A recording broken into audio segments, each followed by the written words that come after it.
Fútbol Club. Bueno, Ramí, ¿qué sensación te deja este empate? ¿Se le escapa 2 puntos al Sevilla? Ay, muy triste porque es verdad que ellos han tenido algunas ocasiones, pero han tenido ocasiones porque jugamos muy arriba, hacemos una buena presión, hemos tenido muchas ocasiones y creo que el portero de ellos puede estar contento porque creo que él solo ha salvado el punto. Entonces estoy un poquito triste y también el tema de nuestros aficionados. Entonces es un día un poquito triste, pero bueno, tenemos que seguir trabajando y ya está. En un día en el que gana el Barcelona, ha ganado el Atlético de Madrid, se le van 2 puntos al Sevilla en esa pelea arriba, por pelear incluso por la Liga.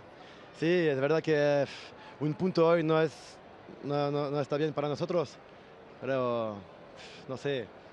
Vamos a ver, nosotros seguimos trabajando y no sé, va, venga, no tenemos suerte hoy, ya está, nada más. Por último, el penalti, la ocasión más clara de tu compatriota, de Samir Nasri.